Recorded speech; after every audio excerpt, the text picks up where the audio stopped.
Hello, everyone. Welcome to the Scumdog's Kennel. I'm your host, Chris Williams, and in today's Cryptid Corner mini-episode, today I have more bizarre stories to read to you all today, folks. Both stories are out there, and we're going to have some fun today. So let's get into the first story. Wisconsin married couple watched cloaked Glimmer man hide in pine tree, and read exactly what happened with this old married couple and the bizarre entity that was watching them. During a late summer afternoon in 2017, a married couple relaxing on their sun porch noticed a semi-transparent humanoid figure perched high in a neighbor's pine tree. Both witnesses compared its distorted, nearly invisible appearance to the cloaked alien from the film The Predator, but its reaction after being detected made the encounter even more unsettling. Let's read the actual witness account now, folks, and hear in their own words what this couple saw and experienced. The initial sighting. It was late summer afternoon in 2017. My husband and I were sitting on our porch. It is a side porch that overlooks our driveway and our neighbor's property, where there is a humongous pine tree. My husband suddenly asked, "Do you see what I see?" It just so happened that I did. He never described what he was looking at. He simply pointed toward the tree. When I looked, I saw something that reminded me of the cloaked creature in the movie The Predator. Indeed, folks, she saw this entity, but remember, her husband was the first one who saw it.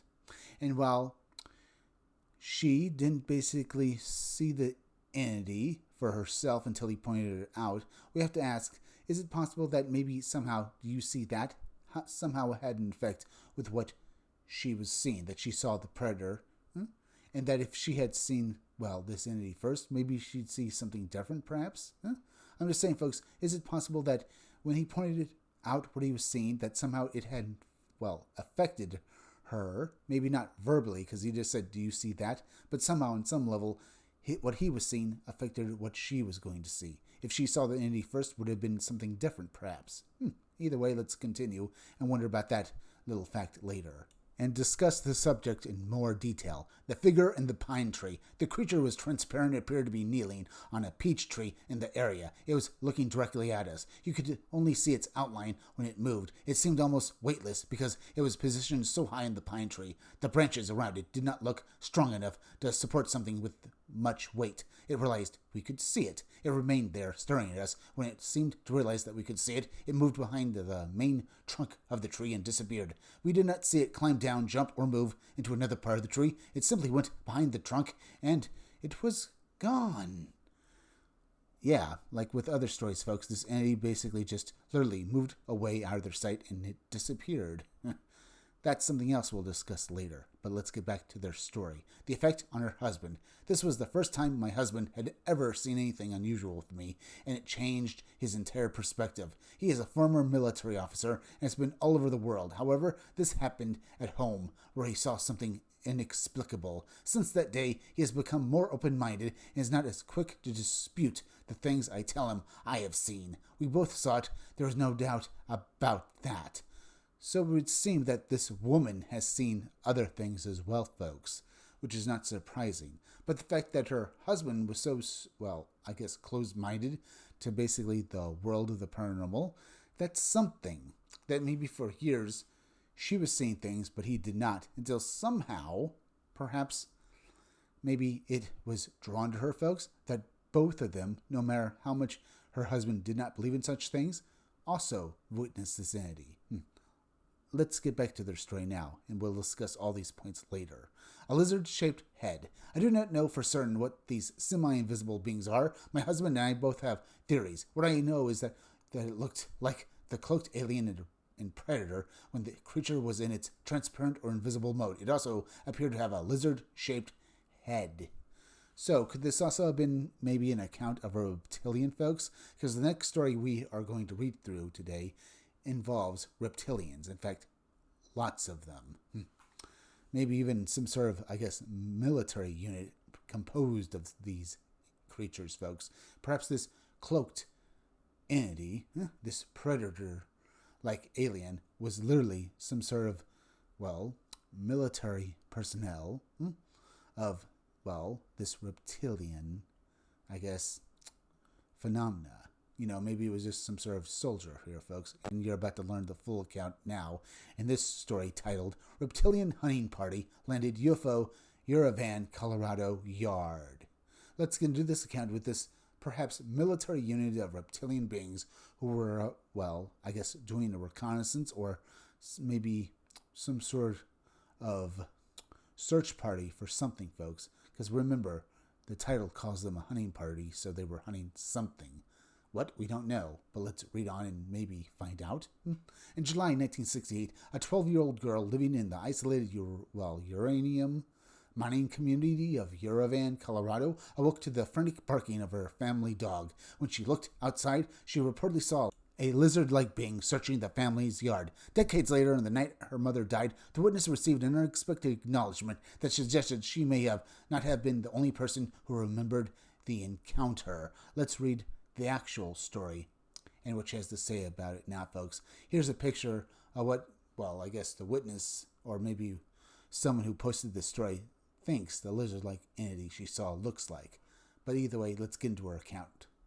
The dog's warning. In July 1968, my family and I were living in Yerevan, Colorado, a small town at the western end of Montrose County. Early one morning, I was awakened by our family dog, Tippy, barking outside my bedroom window. Tippy rarely barked unless someone or something was in the yard that did not belong there. I remember waking from a dead sleep and listening to Tippy bark continuously. I wondered why my older brother, who was sleeping in the bunk above me, or my parents, whose bedroom adjoined ours, were not telling her to stop.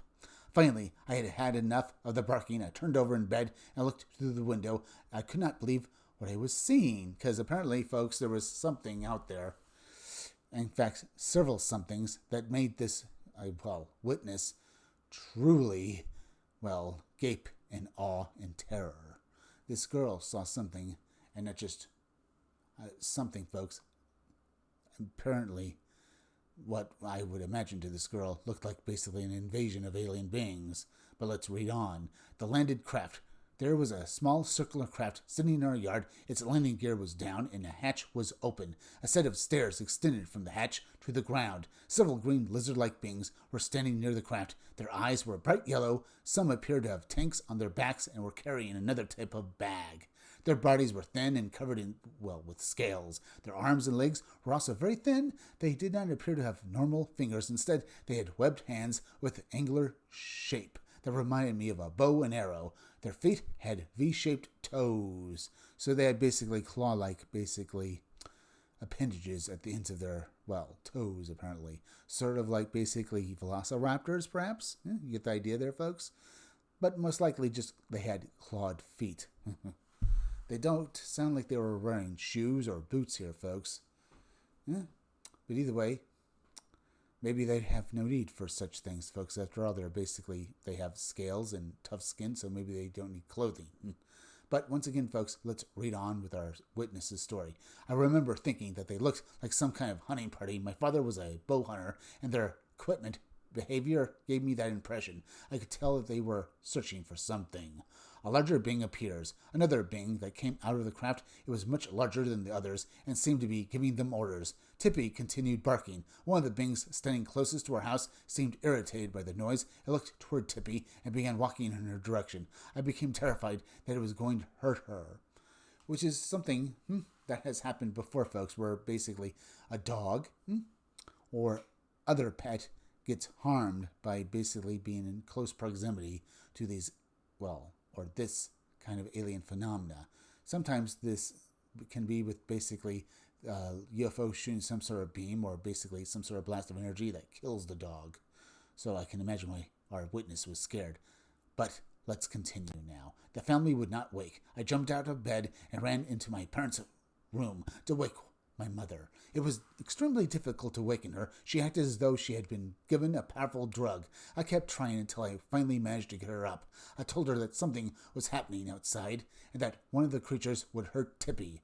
My mother was still extremely sluggish and barely awake, but she followed me back to my bedroom. I showed her what I could see outside. I didn't know what they had done to her, but she acted as though she could not see them. All she wanted to do was go back to sleep. It sounds like these beings did something to this woman, folks, that was affecting her mind. Some sort of telepathic or maybe maybe some sort of, reaction caused by the machinery and equipment, perhaps on this strange craft, folks. Maybe some sort of mental block that didn't allow her to see these alien beings and to basically force the family to sleep through all of it. Maybe. But once more, let's get back to this story, folks. Faces at the window. My mother eventually told me to crawl toward the other side of the bed, away from the window. I did what she said. The last thing I remember before falling asleep was looking toward the closet. Light from the window was falling across my clothes. I could see two of the lizard beings trying to lock. Yeah, I would imagine trying to basically maybe mess with the lock, folks, but what they were actually doing was look through the bedroom window. Tippy was no longer barking. Hopefully, she was okay, folks. But in a lot of accounts with alien beings, as I mentioned earlier, folks, they can basically shoot some sort of energy bolt, either out of the ship or maybe through, some sort of equipment they're using, folks, like a gun. And this can basically kill pets pretty instantly, folks. Sometimes with Bigfoot accounts that have similar, feelings or basically similar things that happen with basically animals, they'll actually slash or basically kill the dogs. So I'm not surprised that this happened here, folks. And then that dog was now basically just not barking anymore. But let's once more hear more of this story. The following morning, my mother did not drink and she was not taking any medication that would have caused that degree of sedation. I firmly believe that Bings did something to make my family sleep. For some reason, it did not work on me. The first thing I did the following morning was run outside in my pajamas to check on Tippy. She was lying on the front yard waiting for the neighborhood children to come and play with her. She acted as though nothing unusual had happened during the night. I was 12 years old at the time, and the memory has remained etched in my consciousness. It was not a dream or a hallucination. Now, it could be that they basically sedated the dog like they did with the family, maybe using some sort of device or even telepathic, power, folks. Either way, maybe. But let's finish off this story now. Her mother's final acknowledgement. On the night my mother died in 2016, she unexpectedly asked me whether I remembered seeing the lizard people and their ship in our yard in Colorado. That was the only time she ever acknowledged witnessing or remembering the incident. And she probably lied about it because she didn't want to, confirm to her daughter, especially on the night that this was all happening, that she saw it too. She probably basically was truly frightened by this and just wanted to go back to bed, but make sure her daughter was safe and sound. Then she tried to go back to bed. Maybe she succeeded, or maybe the fear of what she just actually saw kept her up all night, knowing that there was something outside of the house looking in and doing something. I have to say, folks, if the mother did do all of that, then I applaud her. There was probably nothing she or her husband or anyone could do that could have stopped this. If she did call the police, God knows what would have happened, but maybe the call would not have gotten out even, at all. I mean, it could be that basically the phone lines at that point were down, but maybe not actually physically down, but whatever this machine, this craft was putting out that was sedating the family, it also affected the telephone lines and maybe even the power. I mean, if she tried to call them, maybe the power in the house would have gone out, the phone lines would have died, and these alien beings would have basically stormed the premises. So, while I think maybe her just playing off all of this as basically being sort of bad every time her daughter asked if she remembered these lizard beings, she didn't want to confirm it because, one, she didn't want to say that it was real and how frightening it was. Two, perhaps these beings would come back. Either way, a horrifying story. And like the first story with basically the Glimmer man and how this being seemed to have a lizard-like head, maybe they're related to each other, folks. Maybe these reptilian beings and alien entities are real. Either way, folks, we're now at the end, so please go subscribe to my YouTube channel, Read Comics That Are Bad For You. You can use the YouTube link down below in the descriptions or the chat to go subscribe to me. Hit that like button for me. Make sure you're still subscribed. Leave some comments down below. Hit that bell for notifications. Make sure to hit the part of the bell that give you all future notifications, and please share this video out. I'm Chris Williams from the Scumdogs Kennel. Thank you all for joining me. I'll be back again tomorrow with another great video, so be sure to come back again then. Until next time, folks, I'll see you all again soon.